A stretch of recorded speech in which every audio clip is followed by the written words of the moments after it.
Bonjour à tous et bienvenue pour ce nouveau tuto de l'outil Bati-Carbone et aujourd'hui on va s'attacher à regarder comment fonctionne le module chantier. Donc vous allez vous rendre sur la page de Bati-Carbone et là vous allez retrouver donc les 3 modules avec chantier, entreprise et lot. Nous on va s'intéresser donc au chantier, on se rend sur le module chantier. Une fois qu'on est arrivé sur ce module chantier, donc on a un petit explicatif, assez rapide de ce que permet de faire justement ce module-là. Ensuite, on retrouve donc ici les bilans en cours de saisie si vous en avez, s'ils n'ont pas été terminés. Vous pouvez donc les reprendre, les modifier, les supprimer éventuellement. Les bilans terminés que vous avez pu déjà effectuer, donc là vous pouvez également les visualiser, les modifier, les dupliquer ou encore les supprimer. Et donc là, nous, on va donc repartir sur un nouveau projet. Donc là, je crée un nouveau bilan chantier. Ici, donc j'ai un rappel, des objectifs et du périmètre de l'outil, donc en lien avec les accords de Paris, les objectifs de réduction de gaz à effet de serre du secteur notamment et le fonctionnement général, donc avec les différents postes d'émissions auxquels on va s'intéresser ici, donc le transport des salariés pour se rendre sur le chantier, la consommation d'énergie sur le chantier, la fabrication et le transport des matériaux, produits ou équipements qui sont mis en œuvre sur ce chantier et enfin donc le transport et le traitement, des déchets générés par ce chantier. Donc voilà, on se base donc sur la base de données IGNES ainsi que sur la base carbone de l'ADEME pour retrouver ces données environnementales-là.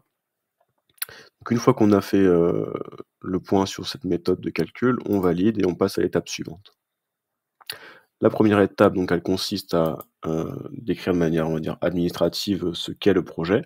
Donc là, je peux lui donner un nom, par exemple, maison numéro 2, un identifiant, maison 2, le maître d'ouvrage, donc entreprise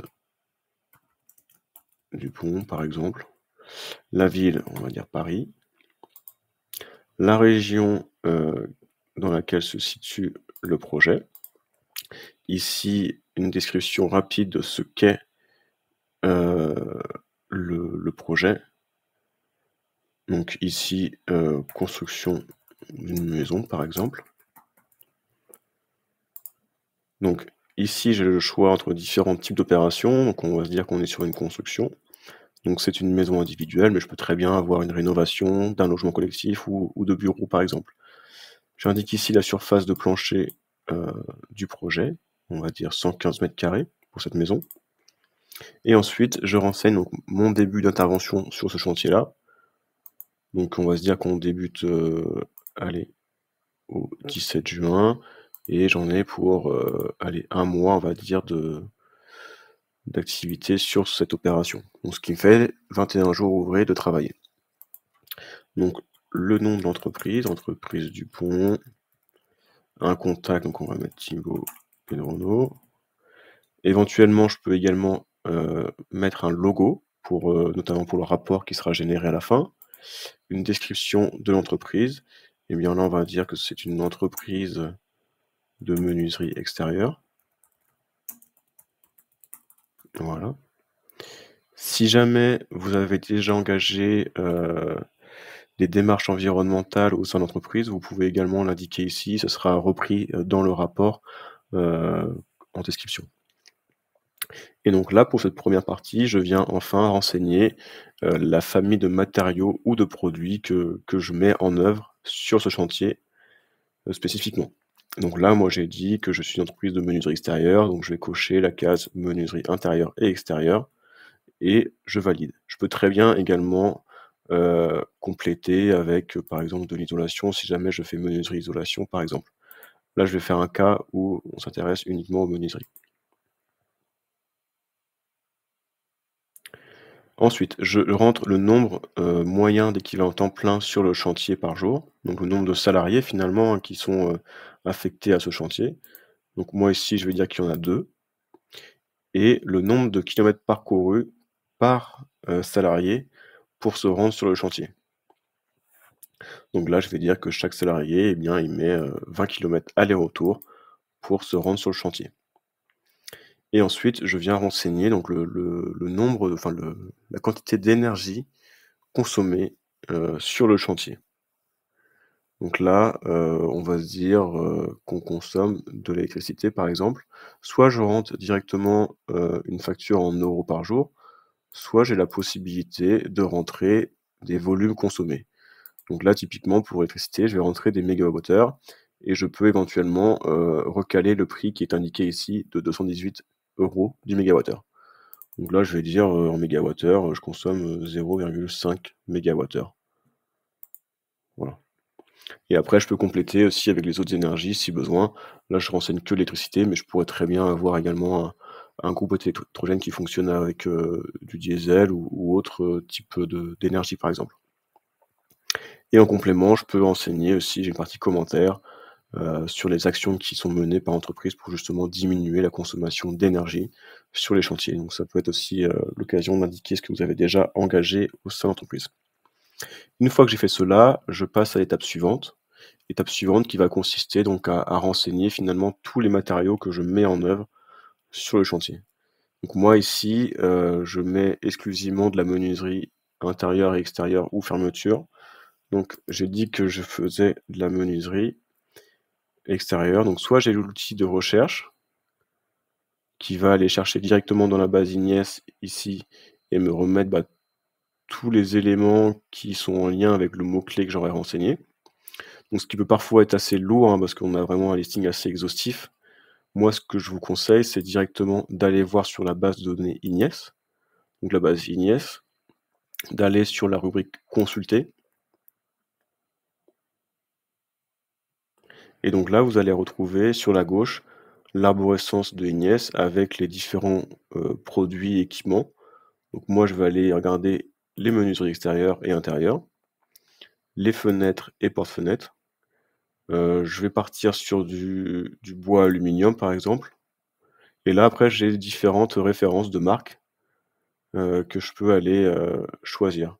Donc admettons, que je parte sur, des menuiseries de chez Méo, par exemple et bien là, j'ai 3 possibilités, des fenêtres porte-fenêtres MC France avec un vitrage 4,24 ou, la Méo Must avec du 4,18, 4,18, donc triple vitrage ou encore une fois des fenêtres frappe, 4,24. Donc moi, je vais partir là-dessus et en fait, ce que je vais faire, c'est que je vais copier le nom justement du produit et le remettre directement dans ma barre de recherche et comme ça, je l'aurai ici directement. Ce qui vous permet de ne pas vous tromper et d'avoir réellement la référence que vous avez choisie. Donc là, j'ai combien de mètres carrés associés à ces menuiseries-là?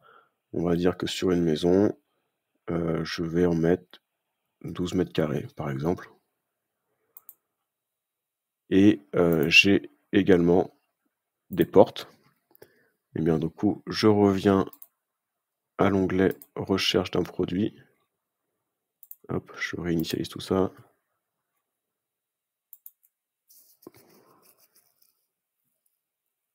Voilà et donc je vais chercher dans les menuiseries intérieures-extérieures, une porte en bois et je vais aller prendre chez Malherba, par exemple. Donc je vais aller prendre une porte en bois, par exemple, acoustique sur huisserie bois. Hop, voilà, tac, parfait et donc là, je vais dire que j'ai, 3 mètres carrés, grosso modo de menuiserie de porte-bois. Donc une fois que j'ai renseigné tous mes composants, tous mes éléments, je peux cliquer sur «Valider» et donc là, on passe à la dernière étape avant d'avoir le résultat et le rapport.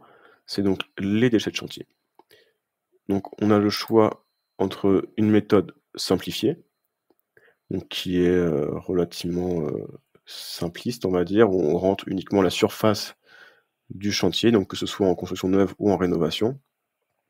Donc on va générer automatiquement un volume de déchets associé.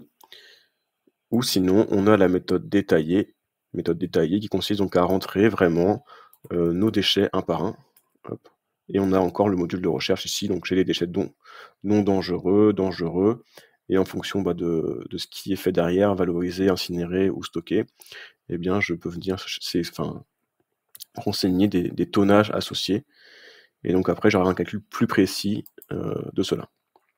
Donc si on met par exemple sur un calcul simplifié, donc j'ai dit que c'était sur une construction neuve qui faisait donc 115 m², donc je renseigne la surface, éventuellement un petit commentaire et je valide, et donc là on a fait notre bilan, chantier pour une maison où on vient, poser des menuiseries et des portes, et donc là j'ai un petit récap, de la partie on va dire, information générale.